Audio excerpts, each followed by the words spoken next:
হয়তো পারে আপনার আমার জীবনের শেষ মাহফিল, এই মাহফিলটাও হয়ে যাইতে পারে। একদিন আমিও শিশু ছিলাম, সকলেই একদিন শিশু ছিলেন।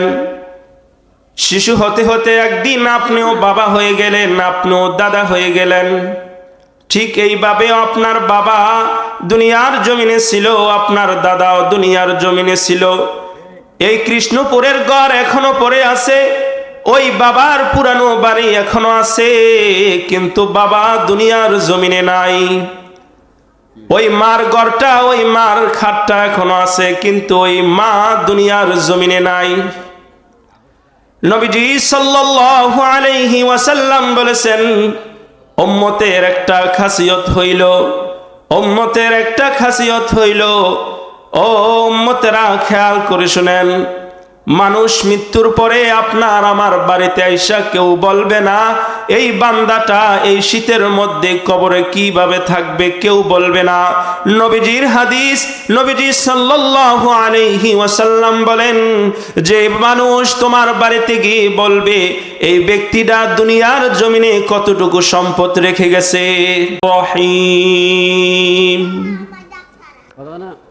قل يا عبادي الذين آمنوا على أنفسهم لا تقنطوا من رحمة الله إلى الآخر آية.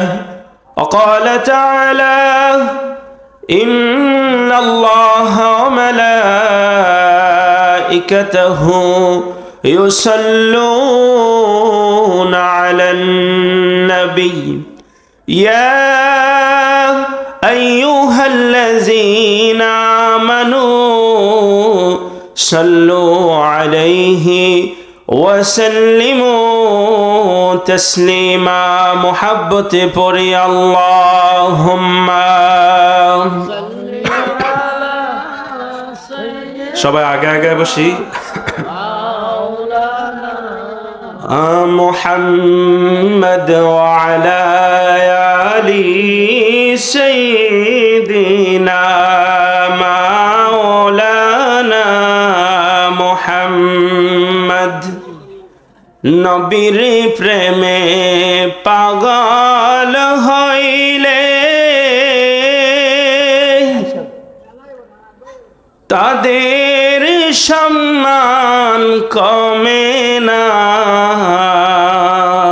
কি নবীর প্রেমে পাগল হইলে কি মানুষের সম্মান কমে না বাড়ে? নবীর প্রেমে যেই যত বেশি পাগল হইবে ওই মানুষের সম্মান দুনিয়াতেও বাড়বে, আখিরাতেও তাকে সম্মান দেওয়া হইবে। সুবহানাল্লাহ। যেমন নবীজিকে হযরত হানজালা রাদিয়াল্লাহু তাআলা আনহু ভালোবাসার কারণে স্বামী সংসার স্ত্রী সব কিছু ছেড়ে দিয়ে নবীর জন্য জীবন দেওয়ার কারণে ওই হানজালাকে দুনিয়ার কোনো পানি দিয়ে গোসল দেওয়া হয় নাই। হানজালার সম্মান এত বেড়ে গেছে যে হানজালাকে আরশের মধ্যে নিয়ে গোসল দেওয়া হয়েছে। সুবহানাল্লাহ। কারণ নবীজির ভালোবাসা, নবীর মুহাব্বত থাকার কারণে তাকে আরশের মহল্লার মধ্যে নিয়ে গোসল দেওয়া হয়েছে। সুবহানাল্লাহ। নবীর প্রেমে পাগল হইলে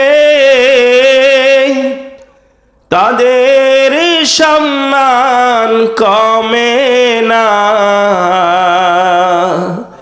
নবীর প্রেমে পাগল হইলে জান্নাত হয় তার ঠিকানা। আল্লাহুম্মা সাইয়্যিদিনা মাওলানা মুহাম্মদ ওয়া আলা আলি মাওলানা মুহাম্মদ। মুহাব্বতে পড়া দুরূদ ওহে মুমিন নিরালায় নবীর দরুদ যখন পড়া হয় মোহাব্বতের সহিতেই পড়তে হইবে। নবীর দরুদ পড়ার সময় যদি কেউ অলসতা করে, নবীর দরুদ পড়ার সময় যদি কেউ ঠাট্টা মস্করা করে, তাহলে তাকে দুনিয়ার জমিনে শাস্তি দেওয়া হইবে। যখন নবীর দরুদ পড়া হয় আদবের সহিত সম্মানের সহিত নবীর দরুদ পড়তে হইবে, ভালোবাসা নিয়ে এমন মোহাব্বত নিয়ে দরুদ পড়তে হইবে যে নবীজি ওই রওজা মোবারকে শুয়ে শুয়ে নিজ চোখে আমাকে দেখতেছে। সুবহানাল্লাহ। উম্মত যখন নবীর প্রেমে দরুদ পড়ে, সঙ্গে সঙ্গে আপনার আমার দরুদ নবীজির রওজা মোবারকে চলে যায়।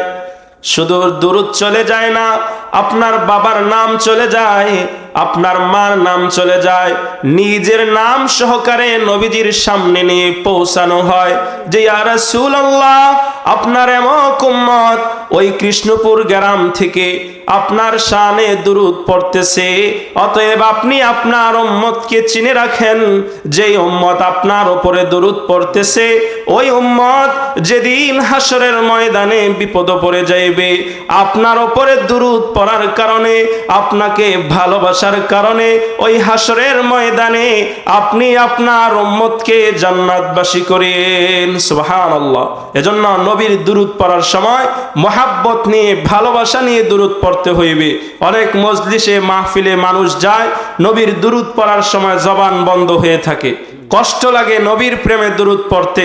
অনেক জাতীয় আছে, অনেক দলও বাড়িছে যারা নবীর প্রেমে দুরূদ পড়তে কষ্ট লাগে, সারা দুনিয়ার সব পারে, কিন্তু দুরূদ শরীফ পড়তে গেলেই বলে বেদাত বেদাত বেদাত শুরু করে দেয়। নবীর প্রেমে দুরূদ পড়তে গেলেই তাদের কষ্ট হয়ে যায়, নবীর প্রেমে সালাম দিতে গেলেই তাদের কষ্ট হয়ে যায়, তাদের ভিতরে মোহাব্বত জাগে না। আর আমরা যারা আহলে সুন্নাতুল জামাতের লোকজন, তারা নবীর প্রেমে দুরূদ পড়ার সময় মোহাব্বতের সহিত দুরূদ পড়ে। এজন্যই যখন দুরূদ পড়া হয় ভালোবাসা নিয়ে, মোহাব্বত নিয়ে দুরূদ পড়বেন। নবীর প্রেমে দরুদ পড়ো ওহে মুমিন নিরালায়, তোমার দরুদ শোনেন নবীজি শুয়ে সোনার মদিনায়। আল্লাহুম্মা সাল্লি আলা মাওলানা মুহাম্মদ ওয়া আলা আলি সাইয়্যিদিনা মাওলানা। লা ইলাহা ইল্লাল্লাহ, লা ইলাহা ইল্লাল্লাহ, লা ইলাহা ও ভাইজান বহুদূরে মদিনা, আমরা কেমনে যাব জানি না। ভাইজান বহুদূরে মদিনা, আমরা কেমনে যাব জানি না। দয়াল আল্লাহ দয়া কর, দয়াল আল্লাহ নসিব করাও মদিনা, বলো লা ইলাহা ইল্লাল্লাহ, লা ইলাহা লা ইলাহা ইল্লাল্লাহ মুহাম্মাদুর রাসূলুল্লাহ সাল্লাল্লাহু আলাইহি ওয়াসাল্লাম। সকলে শুকরিয়া আদায় করি আলহামদুলিল্লাহ। এই জান্নাতের বাগানে আসতে পেরে আমরা সকলে খুশি না বেজার? জান্নাতি মানুষ কিন্তু কম হবে, জাহান্নামের সংখ্যা বেশি হবে। ৭৩ দলের মধ্যে ৭২ দলই জাহান্নামে যাবে, তার মধ্যে এক দল শুধু জান্নাতি হবে। সুবহানাল্লাহ। এজন্য জান্নাতি মজলিসের মধ্যে মানুষ কম থাকে, আর যেইগুলো জাহান্নামী মজলিস, খারাপ আড্ডা, মদের নেশা, জিনার নেশা যেখানে, ওইখানে মানুষ বেশি থাকে। এই কৃষ্ণপুর গ্রামের মধ্যে কিন্তু মানুষের কম নাই। এই যে মানুষগুলো আছে এখানে এক মসজিদের মুসল্লিও আসে নাই। হয়তো পারে আপনার আমার জীবনের শেষ মাহফিল এই মাহফিলটাও হয়ে যাইতে পারে। একদিন আমিও শিশু ছিলাম, সকলেই একদিন শিশু ছিলেন। শিশু হতে হতে একদিন আপনিও বাবা হয়ে গেলেন, আপনিও দাদা হয়ে গেলেন। ঠিক এইভাবে আপনার বাবা দুনিয়ার জমিনে ছিল, আপনার দাদাও দুনিয়ার জমিনে ছিল। এই কৃষ্ণপুরের ঘর এখনো পড়ে আছে, ওই বাবার পুরানো বাড়ি এখনো আছে, কিন্তু বাবা দুনিয়ার জমিনে নাই। ওই মার ঘরটা, ওই মার খাটটা এখনো আছে, কিন্তু ওই মা দুনিয়ার জমিনে নাই। নবীজি সাল্লাল্লাহু আলাইহি ওয়াসাল্লাম বলেছেন, উম্মতের একটা খাসিয়ত হইল, উম্মতের একটা খাসিয়ত হইল, ও উম্মতেরা খেয়াল করে শুনেন, মানুষ মৃত্যুর পরে আপনার আমার বাড়িতে আইসা কেউ বলবে না এই বান্দাটা এই শীতের মধ্যে কবরে কিভাবে থাকবে, কেউ বলবে না। নবীজির হাদিস, নবীজি সাল্লাল্লাহু আলাইহি ওয়াসাল্লাম বলেন যে মানুষ তোমার বাড়িতে গিয়ে বলবে এই ব্যক্তিটা দুনিয়ার জমিনে কতটুকু সম্পদ রেখে গেছে। কি কথা ঠিক না? আপনি আমি যদি মারা যাই, আমার আত্মীয় স্বজন, আমার পাড়া প্রতিবেশী আইসা বলবে যে সে তো মারা গেল, কতটুকু সম্পদ রেখে গেছে, কয়টা বাড়ি করে গেছে, কয়টা ঘর করে গেছে, এগুলা মানুষ আইসা জিজ্ঞেস করবে। কিন্তু কেউ খবর নিবে না যে আজকে দুনিয়ার জমিন থেকে কবরে চলে গেল আমার ভাই, আমার বাবা ওই অন্ধকার কবরে কিভাবে থাকবে। নবীজি বলেন মানুষ আইসা জিজ্ঞেস করবে যে আজকে যেই ব্যক্তিরা মারা গেছে ওই ব্যক্তির কয়টা সন্তান ছিল, কয়টা মেয়ে ছিল, মেয়েগুলা কি করে, ছেলেগুলা কি করে। কেউ বলবে না আহারে আমার ভাই দুনিয়ার জমিন থেকে চলে গেছে, কবরের মধ্যে আজকে কি অবস্থায় থাকবে। এজন্য রাসূল আকরাম সাল্লাল্লাহু আলাইহি ওয়াসাল্লাম বলেন যে উম্মতেরা নিজেই আমল করে যাও, মরার পরে সন্তানও একদিন মনে রাখবে না। আজ থেকে 100 বছর আগে যারা এই কৃষ্ণপুর জমিন থেকে চলে গেছে তাদেরকে আমরা চিনিও না, তাদের নামও নেই না, তাদের জন্য আমরা দোয়াও করি না। এজন্য আমাদের তো একদিন 100 বছর হয়ে যাইবে, আমাদের কেউ চিনবে না, আমাদের নাম নেওয়ার কেউ থাকবে না। এজন্য আমরা দুনিয়া থাকতে আমল করে যাইতে হইবে। আল্লাহর রহমত ছাড়া কেউই জান্নাতে যাইতে পারবে না, আল্লাহর দয়া ছাড়াও কেউই দুনিয়াতেও থাকতে পারবে না। যেমন হযরত আবু হুরায়রা রাদিয়াল্লাহু তাআলা আনহু বলেন, নবী করিম সাল্লাল্লাহু আলাইহি ওয়াসাল্লাম বলেছেন যে মুমিন ব্যক্তিরা যদি জানতো যে আল্লাহর শাস্তি কত কঠিন, আল্লাহর আযাব কত কঠিন, তাহলে মুমিন বান্দারা কখনোই এই আমল দিয়ে জান্নাতের আশা করতে পারতো না। নবীজি সাল্লাল্লাহু আলাইহি ওয়াসাল্লাম বলেন যে মুমিন বান্দারা যদি জানতো আল্লাহর শাস্তি এত কঠিন তাহলে কেউ জান্নাতের আশা করতো না।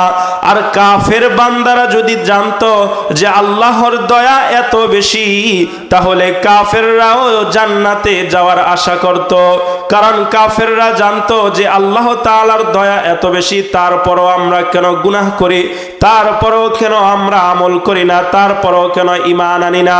আল্লাহ তাআলার দয়ার বিনিময়ে আজমদেরকে ওসিয়ত করেছি যে আমার সন্তানেরা যেন আমাকে পুরে অর্ধেক ছাই নদীতে রাখে আর অর্ধেক ছাই ওপরে করে, এই ভয়ে যেন আপনি আল্লাহ আমাকে আর একত্রিত না করতে পারেন। তখন আল্লাহ সুবহানাহু তাআলা বলেন, ও আমার বান্দা, যেহেতু তুমি আমাকে ভয় করেছো, আমার আযাবকে ভয় করেছো, যাও আজকে তুমি আমাকে ভয় করার কারণে আমি তোমাকে মাফ করে জান্নাত দিয়ে দিলাম। সুবহানাল্লাহ। আল্লাহ তাআলার দয়া কত বেশি। সেই ব্যক্তি অপরাধ করছে কিন্তু তার আযাবকে ভয় করছে, আল্লাহ তাআলাকে ভয় করছে। অতএব আল্লাহ তাআলার রহমতেই আমরা বেঁচে আছি, আল্লাহ তাআলার দয়ায় আমরা বেঁচে আছি, আবার আল্লাহ তাআলার দয়ায় আমরা জান্নাত পাইব। আপনাদের জন্য আমি দোয়া করি। আমার আলোচনা এখানেই শেষ করতেছি। আলোচনা করার জন্য আরেকজন আসছে, আপনাদের সকলের সুপরিচিত হযরত মাওলানা মতিন সিরাজি সাহেব হুজুরের ছেলে, উনি ওয়াজ করবেন, আমার জন্য দোয়া করবেন, আমিও আপনাদের জন্য দোয়া করি। আল্লাহ সুবহানাহু তাআলা যেন কৃষ্ণপুর এলাকাবাসীর সমস্ত কবরবাসীদের কবরের আযাব যেন আজকে মাহফিলের উসিলায় মাফ করে দেয়, সকলে বলে আমিন। আসসালামু আলাইকুম ওয়া রাহমাতুল্লাহি ওয়া বারাকাতুহু।